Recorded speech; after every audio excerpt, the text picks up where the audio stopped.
nga nekkoon parrain wu sport scolaire mën nañu ko wax mu dox ci école élémentaire yi xam ne fi la nekk ci commune bu Koungheul lan nga ñëwoon en tant que parrain en tant que acteur mën nañu ko wax parce que directeur école woon fii ci commune bu Koungheul.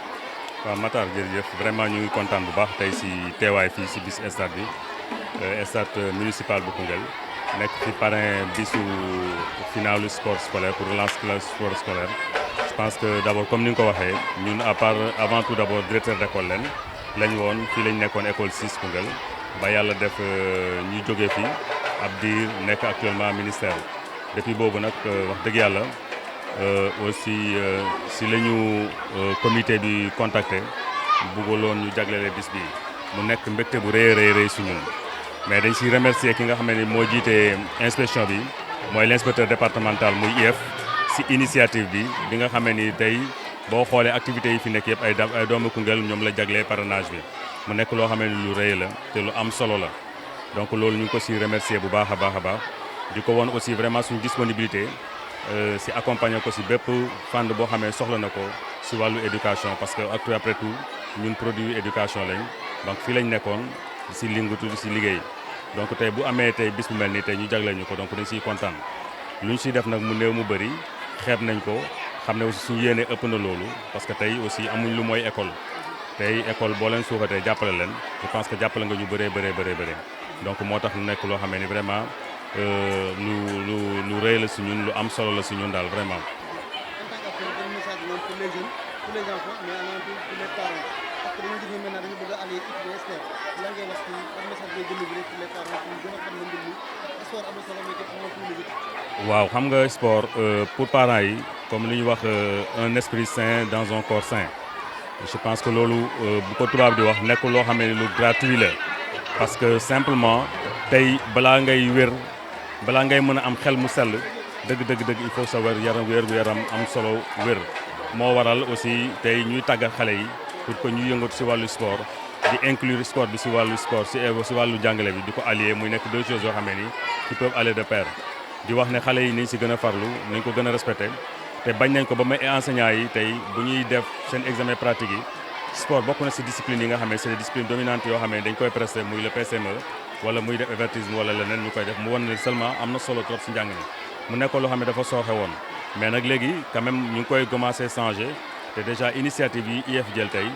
di boole école yëpp ñu lëkkaloo non seulement dana tisser familiarité seen biir mais aussi dina cultiver beneen mbir boo xam ne bu am solo la si xale yi ñu xam ne ñoom seen biir il faut mu am équipe il faut mu am esprit de solidarité bi seen biir ñu mën a jàppalante parce que sport day unir nit ñi dafay boole nit ñi déjà li fi xew tey rek gis nga ne dafa nekk loo xam ne lu am solo la lu am ambiance la brassage bu am entre les deux écoles yi fi dajee déjà tey boo xoolee xale yi ñoom ñëpp tey fierté la si ñoom bis bu rëy la si ñoom donc ñu ngi koy bëggee bu baax a baax mu nekk loo xam ne lu am solo la di ñaax parents yi pour que ñu gën a jàppale xale yi si fànn boobu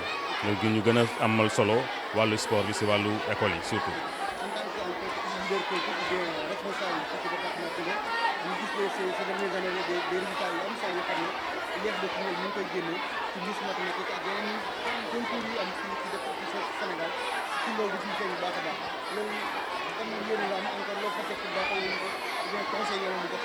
waaw di wax ne loolu vraiment honneur la fierté la parce que tey bu ñu toogee tey si réseaux sociaux yi wala ngay toog di seetaan télévision di gis doomu Koungheul di jongante di jógee fii di jógee Koungheul nga xam ne bu njëkk boo xoolee dañu sàggane woon ñi nga xam ne ñoo nekk dans les profondeurs foog ne lépp si Ndakaaru la yem wala lépp si centre ville la yem mais tey loolu am na changement ba nga xam ne tey gis nañ ne tey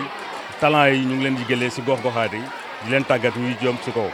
donc inspecteur initiative yi nga xam ne ni am na ko ba di ko jël ba nga xam ne ni tey ay doomu Koungheul ñu ngi ràññeeku si yenn prix yi donc loolu nekk na loo xam ne ni lu rëy la te yaakaar naa ne bépp doomu Koungheul waa boo xamee ni tey yaa ngi juddoo Koungheul nekk fi wala nga nekk feneen yow war nga si mën a jàppale leen si liggéey boobu ba nga xamee mën nañ mën a génne yeneen talent yi nga xam ne ñu ngi si biir caché wu aussi du point de vue sport comme du point de vue éducatif donc si discipline yi nga xam ne ni mooy sport bi ak yeneen discipline yi nga xam ne moom la élèves yi di jàng yëpp am nañ fa ay talent parce que am nañ ko tey maa ngi koy wax même si école de foot yi maa ngi koy wax war nañ fi mën a génne un Sadio Mané pourquoi pas donc mu nekk loo xam ne bu ñu ko gëmee rek war nañ ko mën a am parce que am nañ expertise bi am nañ volonté bi mais il suffit juste que ñu accompagner leen dans cela donc loolu ñu si lancé invite à tous les responsables à tous les leaders politiques ku si nekk fépp waay nekk nga teer sa manteau ñëw jàpp ne xam ne Koungheul ñoo ko bokk ñun ñëpp dañu war a mën a jàppalante la main dans la main pour la réussite vraiment pour le triomphe de Koungheul te Koungheul ñun ñoo ko mën a defal suñu biir il faut ñu jàppalan suñu biir. waaw invité yi aussi vraiment dama kontaan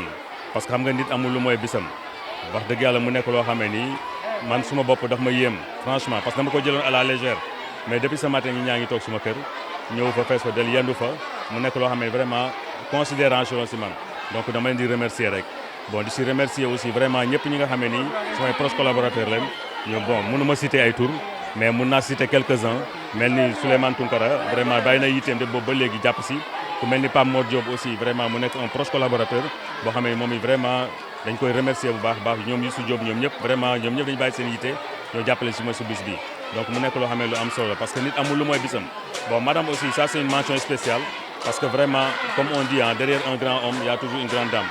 bon man j'ai 2 dames il y a toujours de grandes dames derrière un grand homme donc ñoom ñëpp ñu ngi si jàpp si waaru ku si nekk sa wàll bopp koo mën a jàpp yaa ngi si jàpp kii nga xam ne moo fi nekk aussi vraiment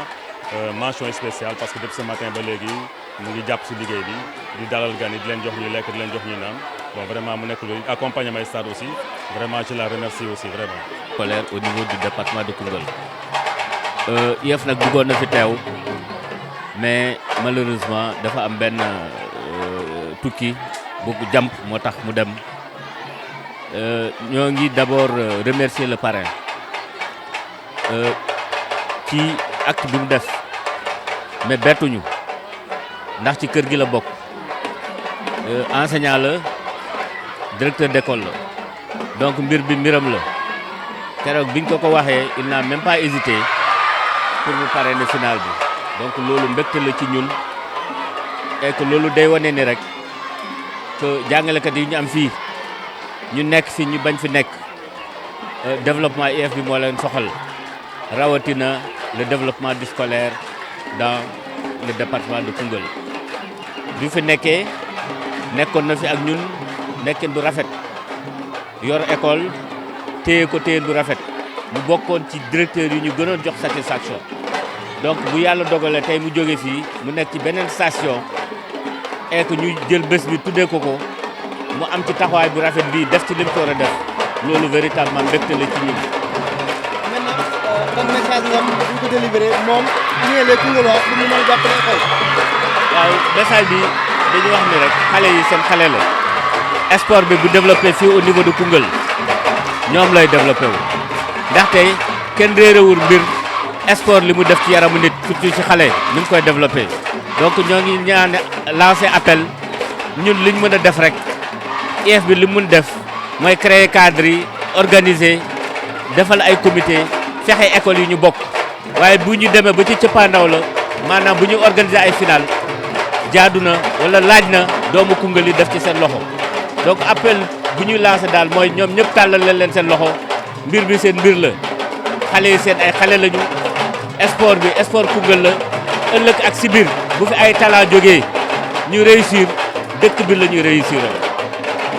maintenant sport scolaire bu ñu si ñëwaatee gis nañ ne Koungheul bokk na ci région de Kaffrine IEF yi koy organisé te démb rek le secrétaire général de l'IA wax na ko nee na yéen bokk ngeen ñi koy respecté carrément loolu lan mooy seen secret mën bu ñu ko mën a wax. waaw secret bi mooy ñu am kilifa rek IEF boo xam ne ni mbiru sport scolaire daf ko soxal mu xam mbiru sport lan lay def ci xale moom itam mu judd ci jóge ci loolu ci mouvement associatif yi moo tax ci mbébét projet yi mu gën a yi mu nasoon bi mu ñëw fii mooy fexe ba buñ ko dénkee IEF mu fexe ba sport scolaire gën a développé wu. mu fekk fii itam ay nit doomu Koungheul yi enseignants yi nekk ci biir Koungheul yoo xam ne véritablement ñoom itam mbiru scolaire sport scolaire bi jorale leen ndax moom mun na am mébét waaye bu amul ñu ko si jàppale mébét bi du àgg yàlla def na nag ak ndimbalu suñu borom que bi fi ñëwee fekk fi ay jàngalekat yu farlu yu gam mbiru sport yoo xam ne taxaw nañ ci pour que sport scolaire bi gën a jëm ci kanam loolu yaa seede na ko at yëpp seede nañ ko ñun ñooy IEF bi nga xam ne at bu si nekk dinañ fexe ba lépp lu ñu planifié woon programmé ko ci activités yi li ko dalee ci compétition yi ba ci final bi ñu motale ko et que itam bu ñu amee ku ñuy teewal mu génn dëkk bi dem ci yeneen région pour teewal IEF bi pour teewal IA bi ñu fexe créer toutes les conditions pour que ñooñu représenter dignement le département de Koungheul mais la région de Kaffrine de façon générale. mais am na 3 écoles yu war a génn collège lycée ak alimentaire war a gën a représenter département de Koungheul ak Kaffrine boobu tim da ngeen wax ci loolu nu ngeen koy waajalee. waa ñaaxaat leen rek ñun daal li ñu war def dinañ ko def bu si yàlla àndee daañu fexe organiser leen fexe ba ñu dem participation ju mucc ayib léegi nag ñoo ngi gën a tàllal encore suñu loxo pour que waa doomu Koungheul yi jàppale leen bu yàlla defee bu ñu demee au niveau régional et que ñu génn li ciy topp mooy ñu dem au niveau national foofu itam laaj na ndimbal. Juste pour dire que c'est un choix vraiment qui m'est droit au cœur. Parce que juste ce choix d'être parrain de cette finale départementale de Koungheul, choisi par l'IF de Koungheul, que je remercie au passage. Parce qu'après tout, moi je me dis que je suis un produit du système. Je fus directeur d'école ici, avant de quitter pour aller être au ministère. Et je réitère vraiment toute ma disponibilité à l'accompagner dans ses œuvres, dans toutes ces missions qui lui sont confiées pour la bonne marche vraiment du système éducatif. À tout fin, je suis vraiment disponible à les accompagner, à tout moment que le besoin se fait sentir.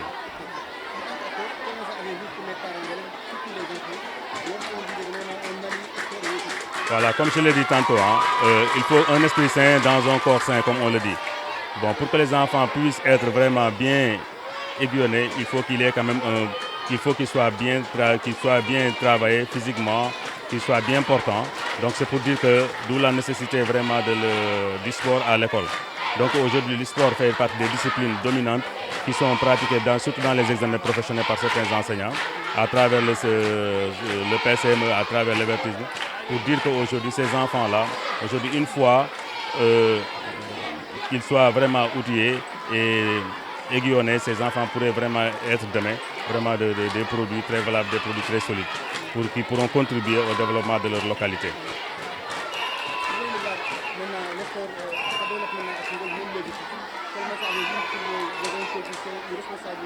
Voilà, ça c'est pour juste lancer une invite à tous nos collaborateurs, à tous les responsables politiques qui sont de Koungheul, pour que chacun, quel que soit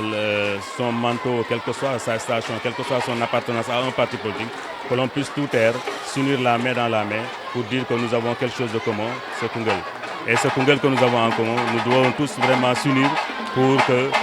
ce Koungheul-là puisse émerger. Et cela ne peut être que dans l'unité, dans la solidarité. Vraiment, ça, c'est une invite que je lance à tout un chacun pour que chacun puisse se mettre prêt à accompagner l'inspecteur qui aujourd'hui, peut-être malgré les moyens faibles, mais quand même a la volonté de pouvoir vraiment booster les choses en amont. Merci beaucoup, Matar. Merci. Donc, nous rendons grâce à Dieu de nous avoir permis d'organiser cette finale départementale pour l'édition 2023. Alors, ces paroles, ce sont des paroles que j'adresse à toute la communauté éducative de Koungheul au nom de l'IF de Koungheul. Nous remercions particulièrement le comité d'organisation et en premier lieu l'inspecteur chef de district, l'inspecteur Cissé. C'est lui qui coordonne les activités du sport scolaire au niveau du département. Et à côté de lui, nous avons un comité d'organisation, nous avons Aïssatou Sakho qui est au niveau de l'IF, qui est chargé du sport scolaire. Mais à côté de ceux-là que je viens de citer, nous avons un comité d'organisation très dynamique, coordonné par Dame Kobar. Donc depuis le début des compétitions jusqu'à la finale, on a senti un engagement total de la part du comité d'organisation. C'est ce qui nous a valu d'avoir aujourd'hui cette finale. Il y a de cela 2 jours, on avait organisé une finale départementale pour l'élémentaire, pour le moyen et le secondaire. Là aussi, on a eu des satisfactions. Aujourd'hui, c'est la finale communale. On a vu toute cette grande mobilisation de tous les élèves, mais nous remercions particulièrement le parrain, Michel Lee, qui fait partie des nôtres. Il a été directeur d'école ici et il a toujours fait preuve d'engagement. C'est un directeur qui nous a toujours donné satisfaction. Maintenant qu'il est dans une autre station, il s'est investi, il continue encore de s'investir pour le développement de l'éducation à Koungheul, mais le sport de façon globale. Donc dès l'instant qu'on a porté notre choix sur lui, il n'a pas du tout hésité. Et il a mis tous les moyens qu'il faut pour que la finale réussisse. Donc nous le remercions vivement au nom de l'inspecteur de l'éducation et de la formation. Pour les responsables du département, parce que Koungheul doit présenter 3 équipes au niveau régional et vous avez besoin de l'accompagnement. Effectivement, nous aurons 3 représentants dans les jours à venir pour la finale régionale. Nous continuons toujours à nous mobiliser, à nous organiser pour mettre nos représentants dans d'excellentes conditions pour qu'ils puissent au niveau régional se faire distinguer. nous lançons encore une fois de plus un appel à tous les fils de Koungheul pour qu'ils puissent appuyer nos concurrents, pour qu'ils puissent remporter la finale régionale et représenter même l'académie au niveau national. Votre dernier mot? Notre dernier mot, c'est des mots de satisfaction. C'est encore des remerciements à l'endroit du parrain de la finale communale. Merci beaucoup.